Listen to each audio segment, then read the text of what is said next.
기상청 예보를 보니까 오늘까지는 미세먼지를 주의하셔야 될 것 같습니다. 어저께 하루 종일 미세먼지 때문에 많이 고생하셨죠? 눈과 코와 입이 굉장히 많이 불편하더라고요. 이럴 땐 건강에 특별히 더 유의하시고요. 특별히 우리가 고난주간을 보내고 있는데 조금 더 경건한 생활, 또 경건에 집중할 수 있었으면 좋겠습니다. 오늘 새벽 기도의 두 번째 시간인데요. 어제 본문과 마찬가지로 이어서 마가복음 14장 12절부터 21절까지의 말씀인데요. 이 말씀을 가지고 하나님의 뜻에 순종하신 예수님, 하나님의 뜻에 순종하신 주님이라는 제목으로 하나님의 말씀을 함께 상고하도록 합니다. 마가복음 14장 12절부터 21절까지의 말씀이에요. 무교절의 첫날 곧 유월절 양 잡는 날에 제자들이 예수께 여짜오되 우리가 어디로 가서 선생님께 유월절 음식을 잡수시게 준비하기를 원하시나이까 하매 예수께서 제자 중에 둘을 보내시며 이르시되 성내로 들어가라. 그리하면 물 한 동이를 가지고 가는 사람을 만나리니 그를 따라가서 어디든지 그가 들어가는 그 집 주인에게 이르되 선생님의 말씀이 내가 내 제자들과 함께 유월절 음식을 먹을 나의 객실이 어디 있느냐 하시더라 하라. 그리하면 자리를 펴고 준비한 큰 다락방을 보이리니 거기서 우리를 위하여 준비하리라 하시니 제자들이 나가 성내로 들어가서 예수께서 하시던 말씀대로 만나 유월절 음식을 준비하니라. 저물매 그 12를 데리고 가서 다 앉아 먹을 때에 예수께서 이르시되 내가 진실로 너희에게 이르노니 너희 중에 한 사람 곧 나와 함께 먹는 자가 나를 팔리라 하신대 그들이 근심하며 하나씩 나는 아니지요 하고 말하기를 시작하니 그들에게 이르시되 12 중에 하나 곧 나와 함께 그릇에 손을 넣는 자니라. 인자는 자기를 대하여 기록된 대로 가거니와 인자를 파는 그 사람에게는 화가 있으리로다. 그 사람은 차라리 나지 아니하였더라면 자기에게 좋을 뻔하였느니라 하시니라. 아멘.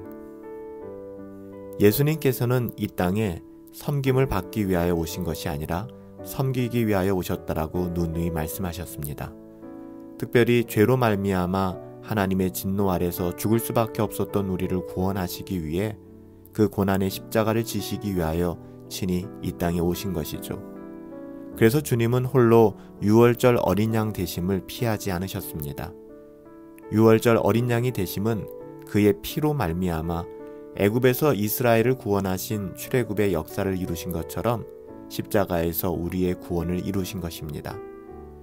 예수님께서는 이 땅에서 사시는 동안 철저히 하나님 아버지 성부 하나님의 뜻대로 순종하셨습니다. 인간적인 자신의 어떠함을 철저히 부인하셨으며 하나님의 뜻이 당신을 통해 이 땅에 이루어지기를 소원하셨죠. 그리고 우리 주님께서는 아버지의 뜻대로 그렇게 이 땅을 살아가셨습니다. 우리는 주님의 삶을 통하여 인간의 어떠함을 추구하지 않으시고 오직 하나님의 나라를 위해 사심을 통해 신자의 삶, 거듭난 하나님의 자녀의 삶이 어떠해야 함을 분명하게 배우게 됩니다. 예수님을 닮기 원하며 예수님과 연합하여 구원받은 하나님의 자녀들은 그렇다면 어떻게 살아가야 할까요? 우리는 우리에게 주어진 삶의 자리를 하나님의 선하심을 인정하며 또 감사하며 우리에게 맡기신 삶의 자리를 있는 그대로 인정하고 그 안에서 믿음을 통해 하나님의 나라를 확장하며 복음의 가치를 드러내는 삶을 살아가야만 합니다. 자신에게 주어진 현실을 받아들이고 인정하는 것은 결코 쉬운 일이 아니죠. 우리의 삶이 녹록지 않을 때마다, 우리의 기대에 배신할 때마다 우리는 우리의 삶을 받아들이고 인정한다는 것이 얼마나 어려운 일인가를 절실히 깨닫곤 합니다. 이것은 하나님의 선하심과 그분의 주권과 섭리를 믿고 인정하지 않으면 결코 불가능한 일입니다. 이렇게 인생 가운데 하나님의 선하심과 그분의 주권과 섭리를 믿지 않기 때문에, 인정하지 않기 때문에 성경에서는 배신이 일어난다라고 이야기합니다. 오늘 그 배신은 예수님의 제자들 가운데서 일어났는데요. 인생 가운데 성경은 이러한 배신이 있음을 강력하게 증거하고 있습니다. 오늘 우리는 이 사건을 통해서 우리의 신앙을 돌아보아야만 합니다. 꼭 그렇게 하셔야만 해요. 스스로를 하나님 앞에서, 우리의 믿음을 하나님 앞에서 점검해 보아야만 하는 것이죠. 참 우리를 두렵게 하는 것은 예수님 가까이에 있었던 12명의 제자들 중에서도 그런 배신자가 나왔다라는 사실입니다. 이것이 얼마나 두려운 일인지 모르겠어요. 예수님께 택함을 받았고 부르심을 받았던 12명의 제자들은 자신들이 안전하다고 생각했을지 모르겠어요. 그렇지만 오늘 성경은 이 12명의 제자들 가운데에서 배신자가 있었다라는 사실을 드러내고 있습니다. 오늘 본문을 보시면 주님께서는 그에게 돌아올 수 있는 기회를 끝없이 베풀어 주셨어요. 그런데 그는 들을 만한 귀가 없었습니다. 주님께서는 계속 돌아오라고 말씀하셨지만 그는 귀를 닫고 눈을 감고 듣지 않았던 것입니다. 그는 그 기회마저 포기하고 도리어 이렇게 기회를 주시는 분을 희롱하고 조롱하기까지 했습니다. 여러분, 이것은 불신자의 전형적인 모습입니다. 그가 입으로는 주님을 고백할 수도 있고 신앙의 공동체 안에 들어올 수도 있지만 이것은 불신자가 갖는 전형적인 모습이에요. 그는 신자가 아닙니다. 은혜가 주어졌지만 그 은혜를 붙잡지 못하는 거예요. 거듭나지 못했기 때문에.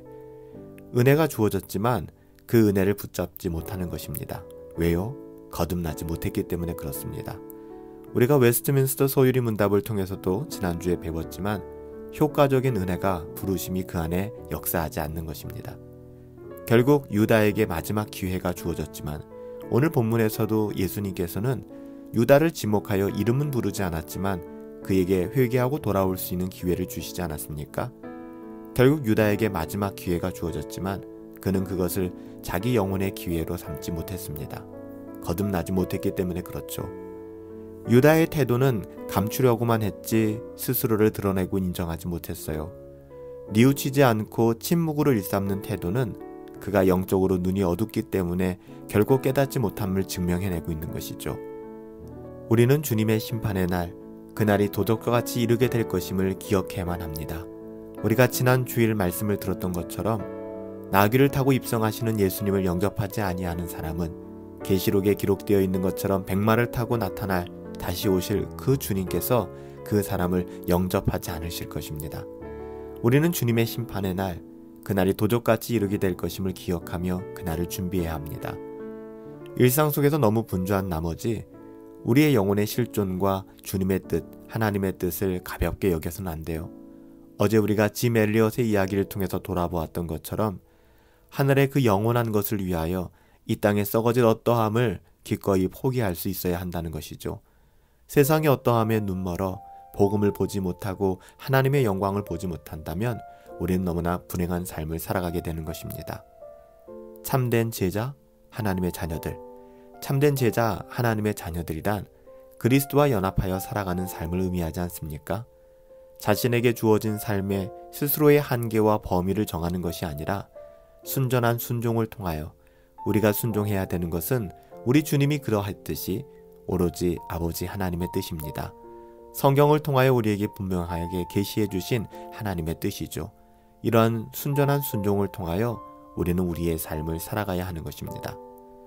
이렇게 우리가 고난주간을 지내면서 주님의 뜻을, 아버지 하나님의 뜻을 우리의 뜻대로 함부로 재단해서는 안 됨을 잊지 말아야 될 것입니다. 우리의 뜻대로 살아가는 것이 아니라 하나님의 자녀들은 우리를 부르신 하나님의 뜻대로 이 땅을 살아가야 하는 것이죠. 오늘은 고난주간 세 번째 날 화요일 새벽입니다. 한 주간의 일상이 고난주간을 통해 조금만 더 경건해질 수 있게 되기를 예수님의 이름으로 축복합니다. 오늘 하루의 삶을 통해 우리의 어떠함을 드러내는 것이 아니라 하나님의 뜻, 하늘의 뜻을 이 땅에 이루며 살아갈 수 있는 예수님 닮은 순종의 삶이 저와 여러분의 삶이 되기를 예수님의 이름으로 축복합니다. 오늘도 오늘 말씀을 붙잡고 좀 기도했으면 좋겠어요. 하나님, 우리의 삶이 하늘의 뜻을 이루며 살아갈 수 있는 은혜를 구합니다. 유다와 같은 삶이 아니죠. 결코 유다와 같은 삶은 우리의 삶이 될 수 없습니다. 하나님, 주 예수 그리스도와 같이 이 땅에서 아버지의 뜻을 이루며 또 성취하며 누리며 증거하며 살아갈 수 있도록 우리에게 은혜를 베풀어 주시옵소서. 우리가 어제는 미얀마를 위해 기도했는데요. 특별히 오늘은 파푸아뉴기니를 위해 기도해 주시기 바랍니다.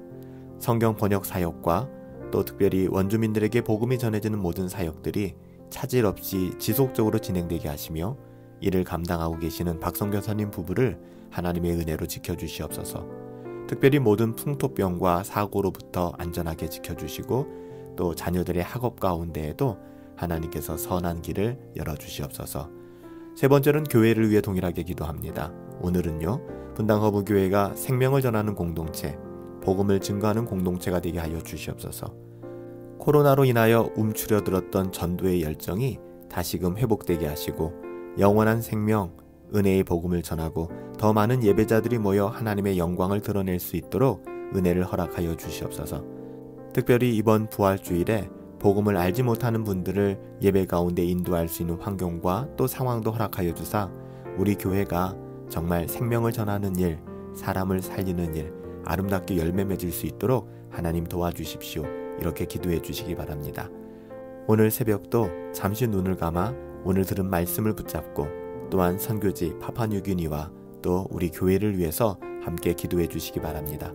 오늘도 말씀과 기도로 경건을 추구하시며 승리하시기를 예수님의 이름으로 축복합니다. 함께 기도하십시다.